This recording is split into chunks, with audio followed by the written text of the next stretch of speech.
By 2050, 1 truck in 4 in Ecopolis will be carrying food. The average morsels will travel more than 1,500 miles. That pumps out as much carbon as 4 million cars driving around the world.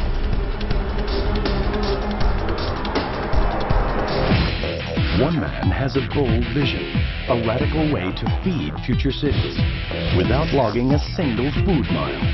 Food grown in thin air in a transformed city skyline. Singapore, home to 4.6 million, one of the most densely populated places on Earth. It offers a taste of how tough it will be to feed tomorrow's megacities. Singapore grows just 5% of its own food and vegetables. The rest arrives by air, sea, and land from 5 continents.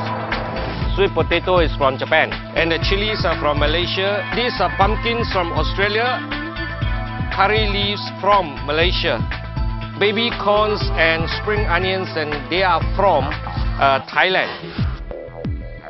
Horticulturalist and professor Lee Sing Kong knows importing food uses a lot of energy, and transport is only part of the problem. We also need to preserve the freshness of the vegetables, and through chilling and other measures. And these processes too add carbon to the environment. Food is a national pastime here. Professor Lee knows he can't get his fellow citizens to eat less, so he decided to find a way to get Singapore to grow more.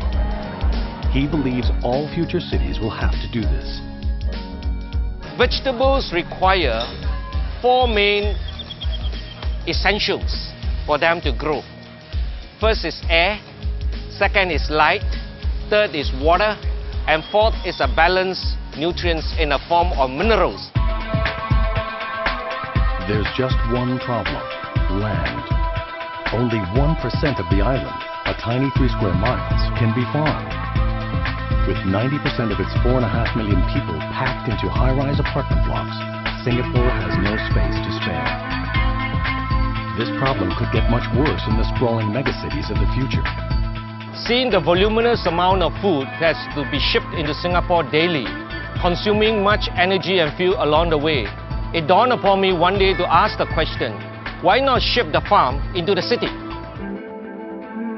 Lee did the math and surprised himself. He found that it would take just 9 square miles of farmland to make Singapore self-sufficient in vegetables. But where to find those 9 square miles? He scoured the city and realized the answer was staring him in the face. Endless patches of unused space on top of Singapore's high-rises. Lee thought, why not farm in the heart of the city? Obviously, he couldn't load hundreds of tons of topsoil onto roofs. But Professor Lee didn't give up. He turned to a revolutionary method: aeroponics. Plants not grown in soil, but in thin air. Lee spent 17 years developing Asia's first experimental aeroponic farm. And it worked. Today, the farm grows lettuce worth more than $2 million a year for Singapore supermarkets.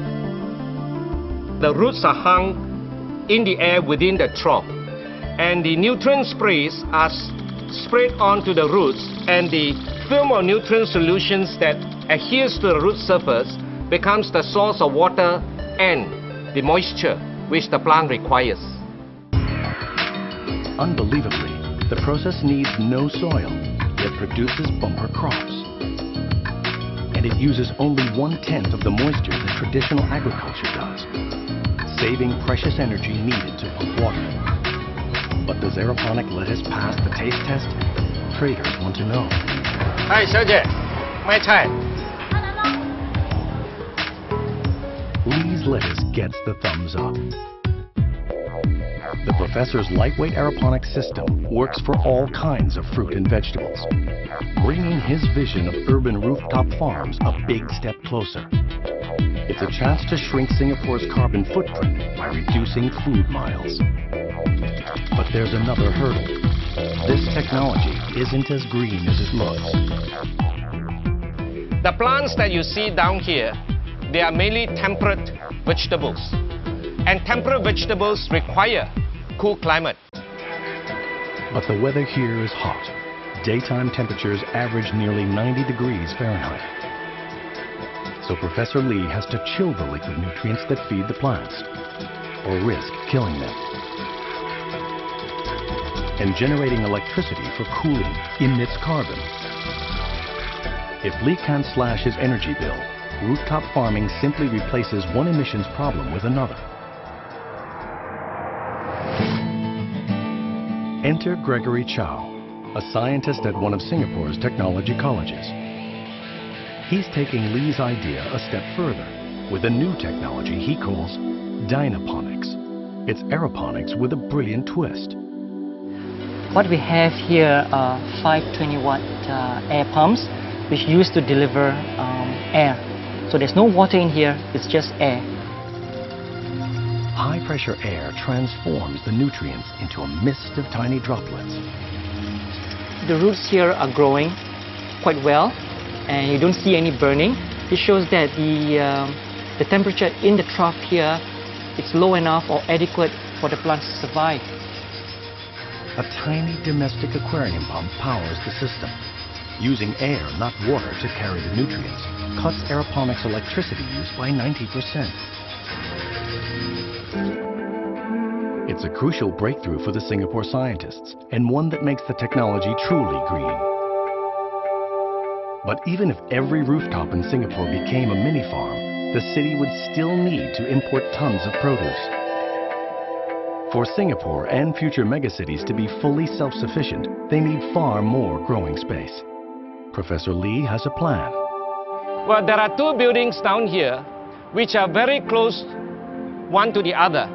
And if at various levels where we can construct and connect the buildings with aero bridges, we can in fact construct sky-rise farms at different levels within that airspace between the buildings.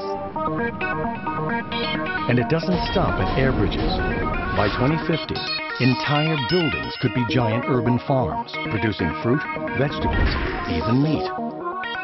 Experts claim a single 49-story skyscraper can produce as much food as 1,700 acres of farmland. Enough to feed 50,000 people without logging a single food mile. It might sound like bad news for truck drivers, but there will be far more new jobs created on urban farms.